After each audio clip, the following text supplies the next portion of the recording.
안녕하세요. 저는 올해 30대 여자입니다. 제가 이 글을 쓰기에는 많은 시간이 걸렸는데요. 어디에서도 말하지 못한 이야기들을 한번 해보려고 합니다.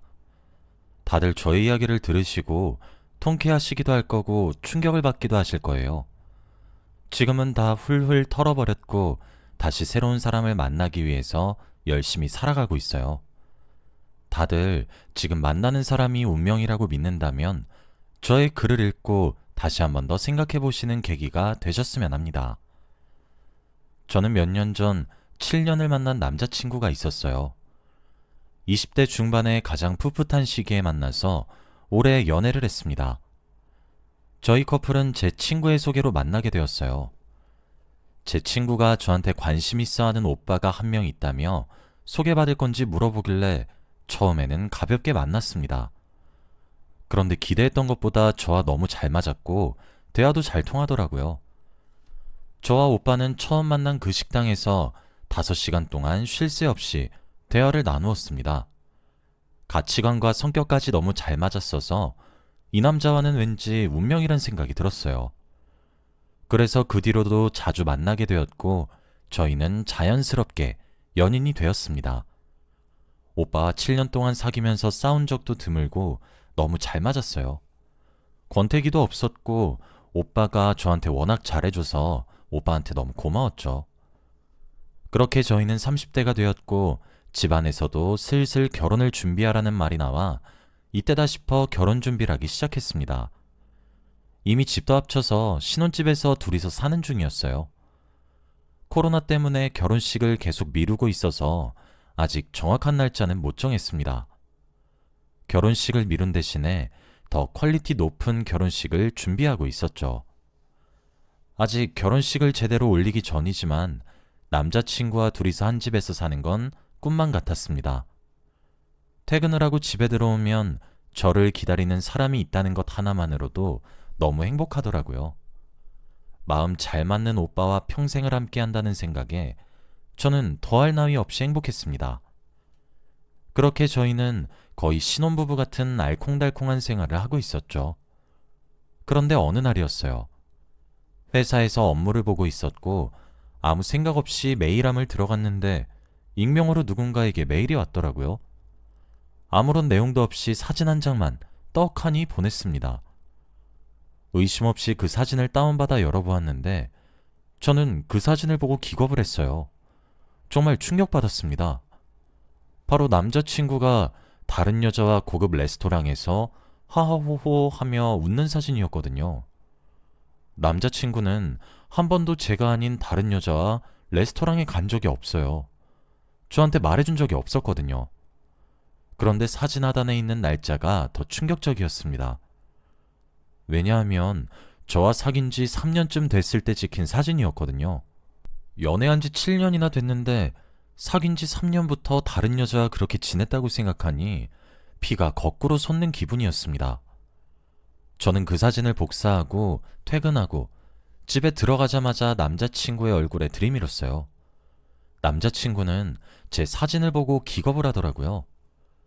그의 모습을 보니 제가 상상했던 일들이 진짜인 것 같아 화가 더 주체되지 않았습니다.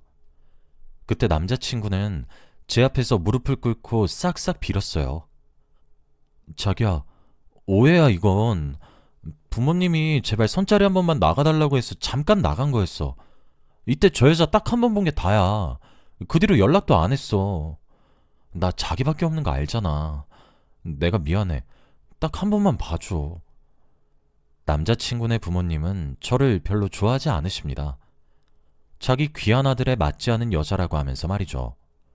그래서 다른 집안의 여자와 잘하게 해보려고 선자리를 붙이신 것 같았습니다. 솔직히 화가 났지만 남자친구의 말을 들어보니 이해는 갔어요. 제가 기분이 나쁠 것 같아서 말을 안 했다고 합니다. 거의 울 듯한 표정으로 제 앞에서 싹싹 비는데 쉽게 거절하지 못하겠더라고요. 그래서 딱 한 번만 봐주기로 했습니다. 앞으로 무슨 일이 있어도 다 말하기로 했고 이 일이 있고 나서 저희의 사이는 더 돈독해졌습니다. 오빠는 제가 의심을 하지 않게 전부 다 보여줬고 제가 물어보지 않아도 어디서 뭘 하는지 다 알려줬죠. 오빠의 노력을 보고 이 사람을 용서해 준 게 잘한 일이라고 생각했습니다. 얼마 지나지 않아 저희는 다시 예전처럼 사이가 좋아졌고 결혼이 얼마 남지 않은 예비 부부가 되었죠. 그런데 어떻게 저에게 이런 일이 생길 수 있나요? 저는 원래 오빠의 휴대폰을 제가 먼저 잘 안 보는 성격이에요. 너무 집착하는 것 같고 오빠가 스트레스를 받아야 할 것 같아서 그냥 오빠를 믿는 편입니다. 제가 물어보지 않아도 다 알려줘서 딱히 휴대폰 검사를 하지 않죠. 그런데 왠지 그날따라 오빠의 휴대폰이 보고 싶더라고요. 한 번도 이런 적이 없었는데 왠지 오빠의 휴대폰을 보면 무언가 건질 것 같은 기분이었습니다. 그래서 저는 오빠의 휴대폰을 열어보았어요. 비밀번호도 다 알아서 쉽게 열 수 있었죠. 그런데 거기서 충격적인 것을 보게 되었습니다. 저번에 선자리를 가지고 나서 다시는 그 여자를 만나지 않았다고 말했는데 그건 다 거짓말이었어요. 그 여자와 주기적으로 연락 중이었습니다. 그것도 여자친구라고 칭하면서 말이에요. 저와 그 여자 둘이서 보란 듯이 카톡 대화창에 맨 위에 있었습니다. 이미 둘은 술도 먹고 하룻밤도 보낸 사이였어요. 오빠는 저와 그 여자에게 양다리를 걸치고 있었던 것이죠. 온몸에 소름이 돋고 도저히 진정이 되지 않았어요. 어떻게 해야 할지 머릿속으로 생각하고 있는데 그 순간 오빠가 들어왔습니다. 자신의 휴대폰을 보고 화가 나 있는 저를 보더니 상황 파악을 한 것 같더라고요. 그리고 저에게 다가와 제가 그 여자와 대화를 나눈 걸 읽고 있는 걸 봤습니다. 갑자기 대뜸 제 앞에서 무릎을 또 꿇고 싹싹 빌더라고요. 저는 그 모습도 이젠 못 믿었고 더 이상 오빠와 미래를 함께할 수 없었습니다. 저는 자리에서 일어나 짐을 쌌어요. 오빠가 저를 말리며 제발 한 번만 봐달라고 애를 썼지만 제가 그 말을 믿을 리가 있나요? 제가 짐을 싸는 걸 오빠가 막고 있는 게 너무 짜증나서 냅다 뺨을 내리쳤습니다. 그 순간 오빠는 온몸이 굳어버렸고 저는 그 틈을 타 바로 짐을 싼 뒤 신혼집을 나갔죠. 그리고 저는 울면서 친정집으로 갔어요. 배신감이 미친 듯이 들었고 너무 서러웠어요. 친정으로 가니 부모님이 왜 그러냐고 물으셨지만 걱정 끼쳐드리고 싶지 않아서 아무 말 않고 바로 방으로 들어갔어요. 방문을 잠그고 몇 시간이나 펑펑 울었습니다. 저와 사귄 지 3년째부터 그 여자를 만났던 것이니 그럼 그 여자와 4년째 열애 중이라는 거잖아요. 생각을 하면 할수록 납득이 되지 않았습니다. 다른 여자를 만나고 있던 사람과 결혼을 꿈꾸고 있었다뇨. 제가 너무 한심하고 그냥 어디론가 도망치고 싶었습니다. 그런데 그날 새벽이었어요. 울다 지쳐 잠에 들었는데 오빠한테서 전화가 오더라고요. 정말 받을까 말까 고민했는데 결국 받았습니다. 무슨 말을 할까 궁금해서 전화를 받았는데 오빠는 의미심장한 말을 했어요. 난 자기가 없으면 내 인생은 살아도 사는 게 아니야. 난 자기밖에 없어. 자기가 없다면 난 차라리 죽는 게 나아. 다음 생엔 꼭 좋은 남자가 될게. 그땐 꼭 만나줘. 한 번만 기회를 준다면 나 다신 안 그럴게. 내 목숨 걸 수 있어. 마지막으로 한 번만 보면 안 될까? 그 순간 무언가 무서운 느낌이 들었어요. 왠지 오빠가 위험한 짓을 벌이고 있는 것 같은 직감이 왔고 저는 무작정 신혼집으로 뛰어갔습니다. 그런데 제 예상처럼 오빠는 나쁜 선택을 시도 중이었고 그 순간 아무것도 보이지 않았고 그저 오빠를 살려야겠다는 생각이 들었습니다. 오빠는 한 번만 기회를 주면 살아보겠다고 했고 저는 고민도 없이 그렇게 하겠다고 했어요. 저의 말을 듣고 오빠는 저에게 왔고 겨우 오빠의 목숨을 살릴 수 있었습니다. 정말 무서워 죽는 줄 알았어요. 그날 이후로부터 오빠는 저한테 다시는 안 그러겠다며 몇 날 며칠을 빌었네요. 다들 바보 같다고 하겠지만 그때는 오빠를 죽게 내버려둘 수 없었어요. 그래서 냅다 다시 한 번 더 기회를 준다고 했던 것이었죠. 저희는 다시 연인이 되었고 결혼을 기다리고 있었어요. 솔직히 저는 예전만큼 오빠에 대한 신뢰는 없었어요. 그저 오빠가 안정적일 때 다시 이야기를 해보려고 했습니다. 겉으로는 오빠와 같은 마음인 척했지만 정작 속으로는 그러지 않았죠. 그렇게 한 달간 살아갔는데 어느 날 다시 메일이 왔어요. 바로 그 익명의 메일 말입니다. 그 사진의 정체는 바로 남자친구가 그 여자와 같이 모텔을 가는 사진이었습니다. 그런데 한 장이 아니었어요. 전부 다 다른 날에 찍은 사진이었죠. 둘은 매일 같은 모텔에 같은 호실로 들어갔고 누군가 그걸 찍어서 저에게 보내준 겁니다. 그런데 더 충격적인 건 따로 있었어요. 저에게 그 여자와의 관계가 들키고 정리하겠다고 했던 그 한 달 동안에도 모텔을 갔더라고요. 아무 일도 없었다는 듯이 말입니다. 그 사진들을 보고 저는 도저히 제정신으로 살 수 없었어요. 그날은 사진뿐만 아니라 그 여자의 인적 사항도 메일로 보냈더라고요. 이름과 다니고 있는 직장, 그리고 전화번호까지 말이죠. 남자친구와 같은 회사에 다니는 동료 직원이었습니다.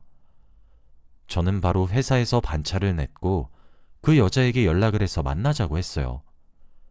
당연히 결혼할 여자가 있는 걸 알면서도 들이대는 정신 나간 여자인 줄 알았습니다. 그 여자에게 남자친구의 이름을 대고 그 사람에 대해 할 말이 있다고 하니 바로 나와주었고 저희는 한 카페에서 만났죠. 저보다 한참 어린 20대 여자였습니다. 이제 갓 사회생활을 시작한 사회초년생 같았죠. 더 화가 났고 어처구니가 없었습니다. 남자친구가 어린 여자들이랑 놀아났다는 생각에 도저히 화가 진정되지 않았죠.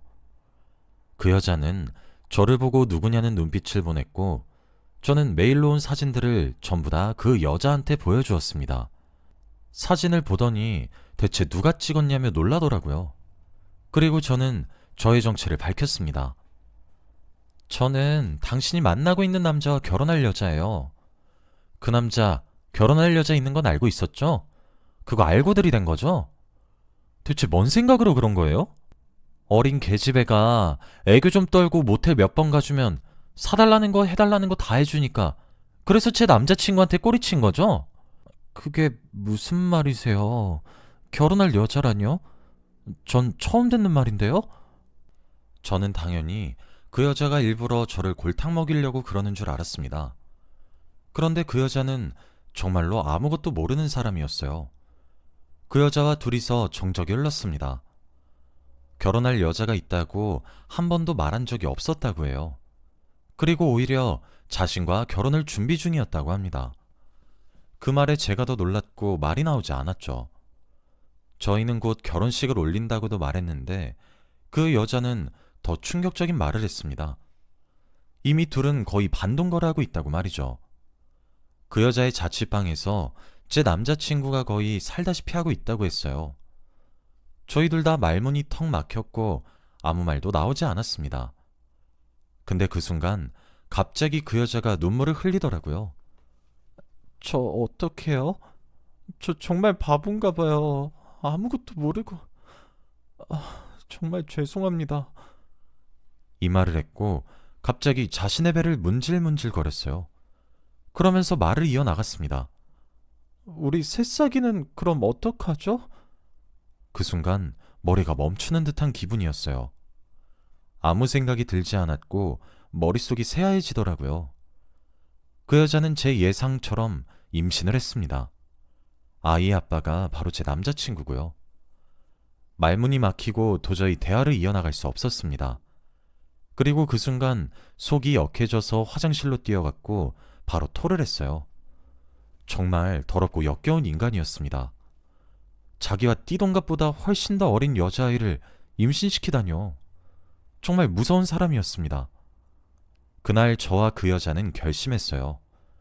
그런 쓰레기 같은 남자한테 놀아나지 말고 복수를 하기로 말이죠. 저는 정말 도저히 용서할 수 없었습니다. 그 여자도 복수하고 싶다고 했고 저희는 계획을 세웠죠. 그렇게 저와 그 여자는 남자친구 몰래 연락을 주고받았고 본격적으로 계획을 시작했습니다. 저는 남자친구한테 결혼하기 전에 연애 감정을 느껴보자고 꼬셨어요. 그러면서 모텔로 데려갔습니다. 바로 그 여자와 밥 먹듯이 갔던 그 호텔의 그 호실로 말이죠. 제가 카운터에 가서 방 번호를 말하니 남자친구가 화들짝 놀라더라고요. 그러면서 저에게 자기 여기 와본 건 아니지? 아니, 너무 잘 알아서 나 좀 당황스러워 라고 하는데 웃겨 죽는 줄 알았습니다.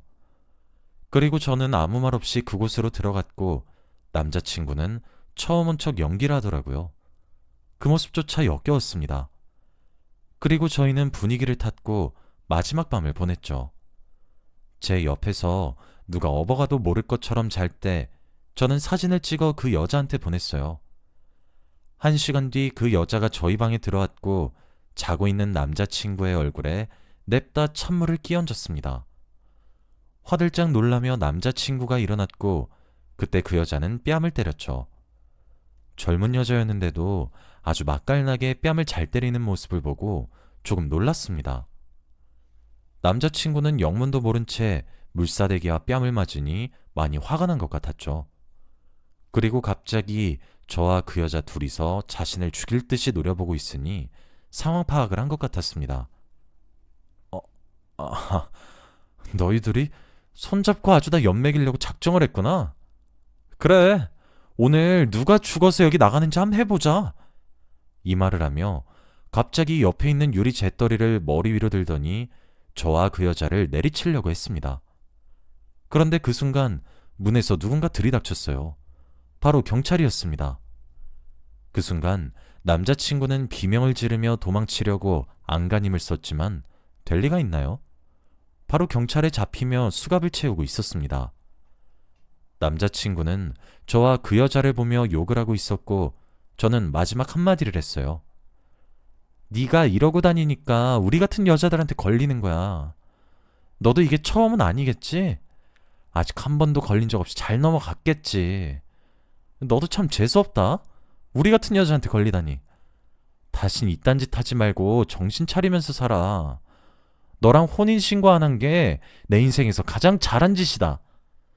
남자친구는 비명을 지르며 모텔방을 경찰과 같이 빠져나갔고 저는 그 순간 다리에 힘이 풀려 주저앉아 버렸어요. 그리고 그 여자와 안으며 펑펑 울었습니다. 큰 고비를 하나 넘긴 기분이었거든요. 너무 서러웠고 이때까지 꽁꽁 숨겨놨던 감정들이 한꺼번에 폭발한 기분이었습니다. 그리고 저는 조사를 받기 위해 그 여자와 경찰서로 갔죠. 그리고 조사를 받는 과정에서 알게 되었습니다. 저에게 익명의 메일을 보내준 사람의 정체를 말이죠.